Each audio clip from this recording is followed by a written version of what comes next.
Hello, I'm Lane. Let's talk about graphing a line by first finding its slope and y-intercept. The problems look like this.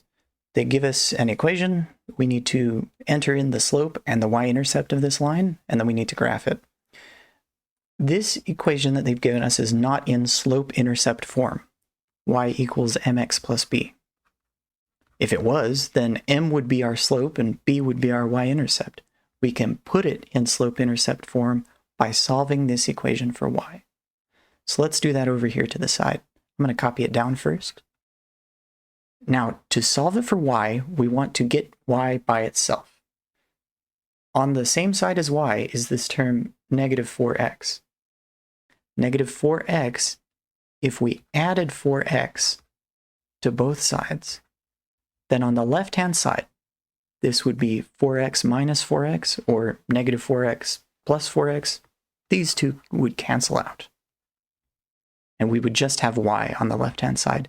And then on the on the right, we have 4x plus 1, or 1 plus 4x. But I'm going to write it as 4x plus 1 because now it's in slope-intercept form.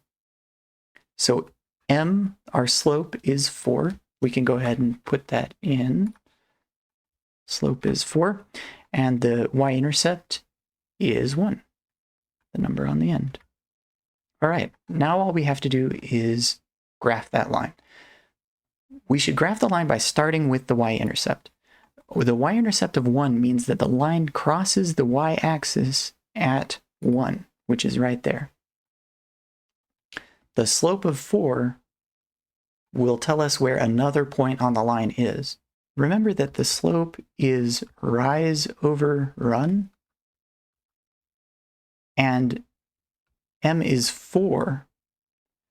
Let's write 4 as a fraction. 4 is the same as 4 divided by 1. So if we start at the y-intercept and we rise 4, we would go up to here, and then we run 1. We move in the positive x direction. So that would be another point on the line. We put the line between them. We've got the right answer. Let's do another problem. Okay, this one looks a little bit tougher, but remember, our goal is just to get it in slope-intercept form, y equals mx plus b. So we need to solve this for y. I'm going to copy it down. To get y by itself, our first step should be to move this term with x to the other side. How would we cancel out the term negative 3x? If we added 3x, then those two would make 0 on the left-hand side, right? So we're going to add 3x to both sides. It cancels out on the left, and we have just negative 2y on the left. On the right-hand side, we have negative 8 plus 3x, which is the same as 3x minus 8. All right, the next step is to move this negative 2 over.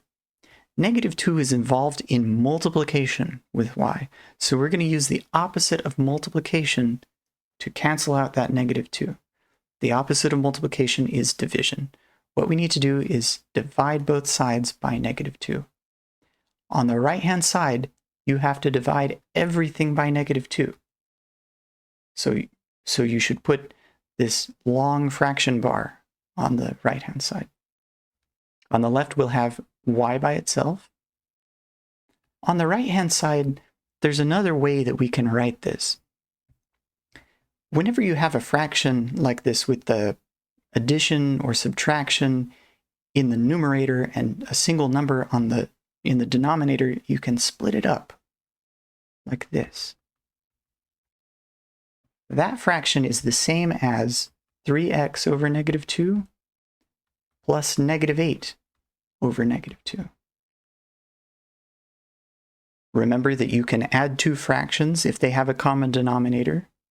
If we added these two fractions, we would have a total of 3x minus 8 over negative 2. So this equation is the same as our last step up here. We can simplify this a little bit by writing negative 3x over 2, and negative 8 divided by negative 2 is positive 4, right? Okay, so our y-intercept, our b, is 4. And our slope is this fraction here, negative 3 over 2. We start by graphing the y-intercept. That tells us that the line crosses the y-axis at 4. And then we use the slope to get to the next point. Slope is rise over run. So for this problem,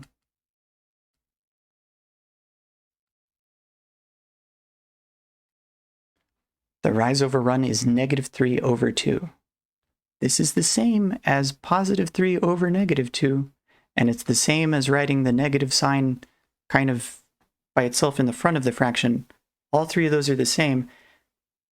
You should pick any one of them, and you'll get the right answer, and I'll show you what I mean by that. So let's use this first one.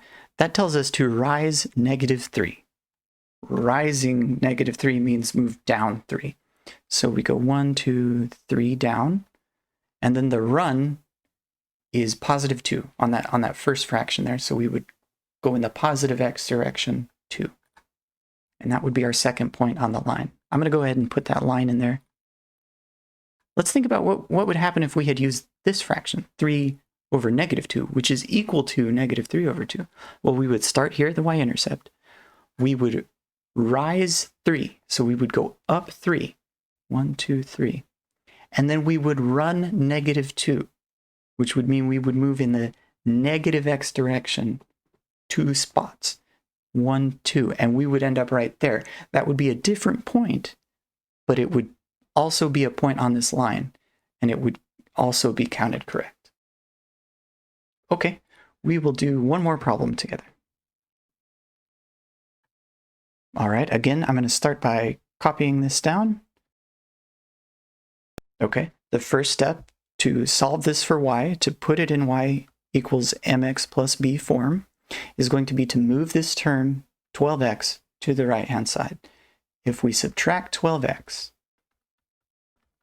then these two add to 0. 12x minus 12x is 0. On the left-hand side, we have 3y. On the right-hand side, we have negative 3 minus 12x, which is the same as negative 12x minus 3. You can write them in either order, but I'm going to put the term with the x first because that's how we want it to look.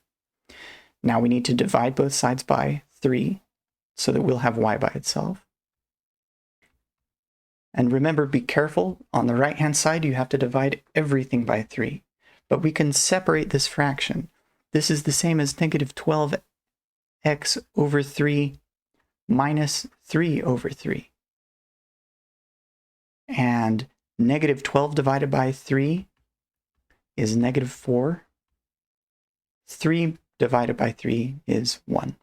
So our equation for this line could also be written as y equals negative 4x minus 1. That means that our y-intercept is negative 1 and our slope is negative 4.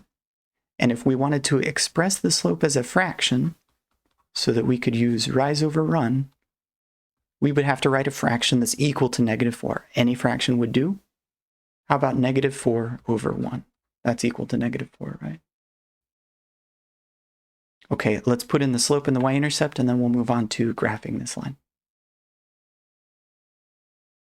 Okay, to graph this line, we need to start by putting the y-intercept on our graph, which is negative 1, so it's down there. And then we're going to use this fraction to get to the next point. So we're going to rise negative 4, that means move down 4. We're going to run 1, so we're going to move to the right 1. So down 4 to the right 1 from our y-intercept is going to be 1, 2, 3, 4 to the right 1, right there. So that line goes through those 2 points. Excellent.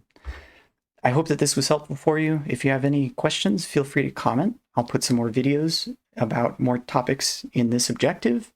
And thank you very much for watching. I hope you have a great day.